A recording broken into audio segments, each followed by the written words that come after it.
On today's video, we have 3 massive Gekko leaks. That is right. 3 massive changes coming into the migration. One you guys asked for and you're about to get. The second one will make some of the lower spenders and free-to-play players happier. And the third one and final one is the future of Rise of Kingdoms. What comes after Lost Kingdom. That is right. We have a brand new big event being announced, Arc of Osiris League. I've mentioned it on stream plenty of times. I got more information for you guys on this video. So stick around, enjoy the video, smash a like on it while the intro plays, and let's go.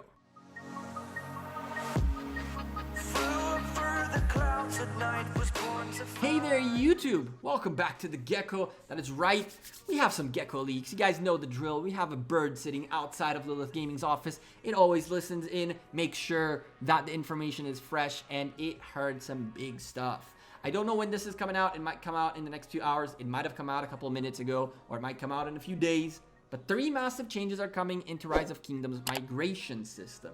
The first one is one that you guys gave us content creators as feedback a lot, and we passed it like crazy to Lilith Gaming, and apparently their data agrees with us. Migration during Lost Kingdom has been a huge issue. We have seen situations where alliances keep getting stacked and stacked as they're guaranteed a victory. Lost Kingdoms that are very balanced get imbalanced by a couple of tier 5s that migrate in.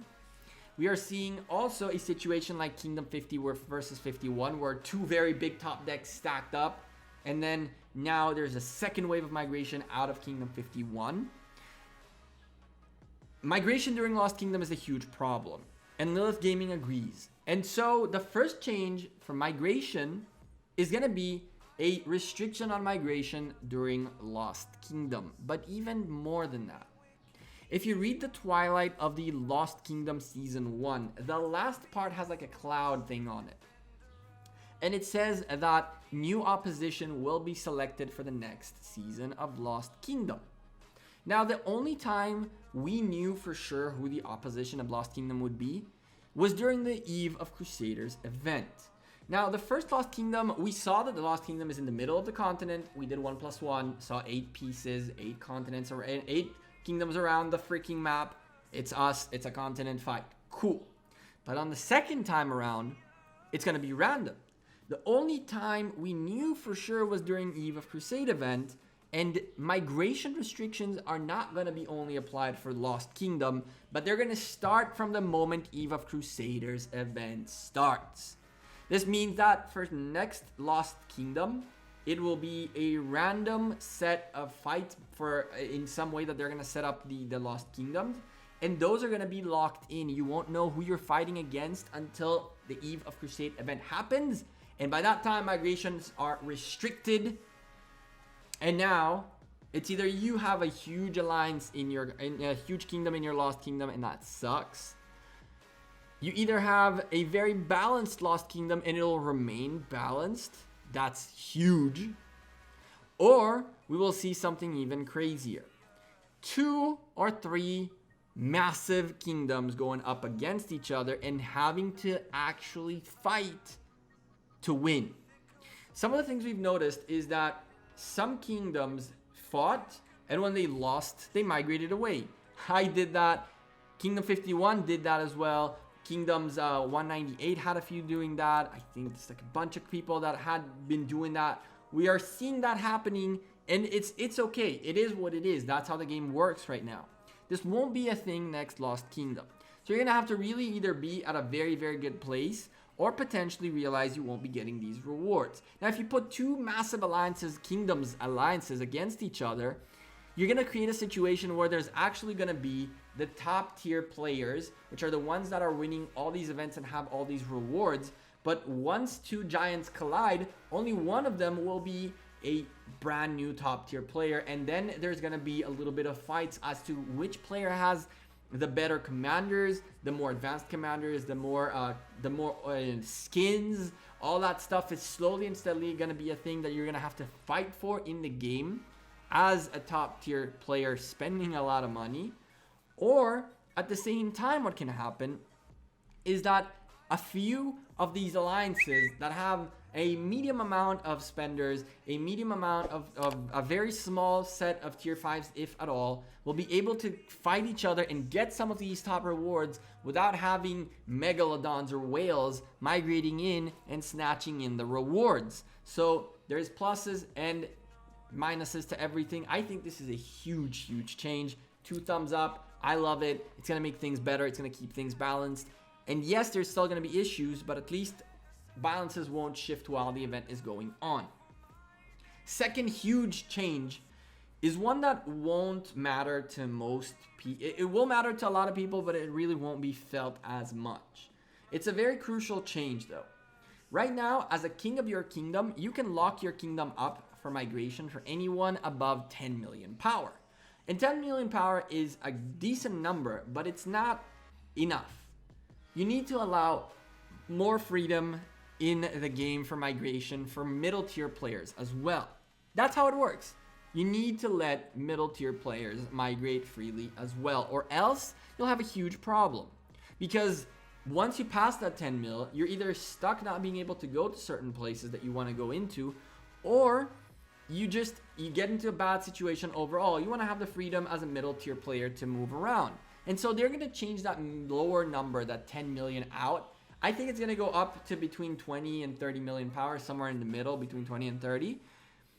And if that's going to be the new low, I like that because it'll let players who have started investing on their account and are in that middle section that has the bigger researches in it, the more resources you need and more time spent building and without building speed ups and things like that. So that 20 to 30 range is one that you spend a lot of time on. And I think that changing it into that range will be really good to allow people to move a bit better. Now, the third and final change is the one that you guys really want to hear about.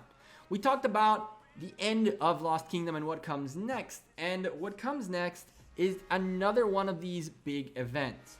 The way Rise of Kingdoms is setting up themselves is to create a few big events throughout the year in a cycle. One of them being Lost Kingdom, that is a 2-month-long event. And the next big one is going to be Ark of Osiris League. I've been talking about this quite a bit on stream. If those of you guys who aren't part of my stream, I stream every Wednesday and Saturday at 4 p.m. UTC. And when there are Ark of Osirises going on during the weekend, I stream those and I cast those.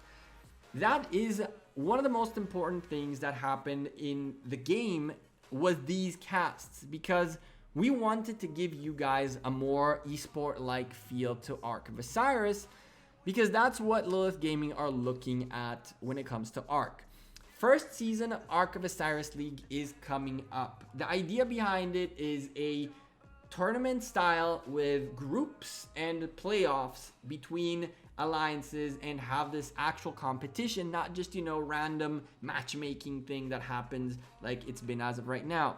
The first few Ark of Osirises were meant for data gathering, for optimization and performance, for testing matchmaking systems, for testing time slots for events. When Ark of Osiris League starts, you won't be able to pick too much because, unfortunately, what ends up happening is that you're going to have 2 alliances that have to compete against each other, match on the same time. And if you give choices, it's going to be very tough to manage it. So Lilith Gaming have been testing time slots, improving performance, and they're finally at the spot where they're going to release the first set of Ark of Osiris League. Ark of Osiris League is going to go as following. The top 32 kingdoms in the game. And the top 32 will be determined by the sum of power of the top 100 governors. Will be locked out of migration for a certain period of time. Those 32 kingdoms will then have alliances within them, the top 32 alliances, competing in the first Ark of Osiris League. Now, I know that this alienates a lot of the community. And it even alienates a huge amount of the actual players within these top alliances, because it's not going to change in terms of the format of how many players play. So only 30 players will be able to play in the Ark of Osiris league. And of course, you can sign up other players and things like that, but it's gonna be a 30 versus 30 consistently.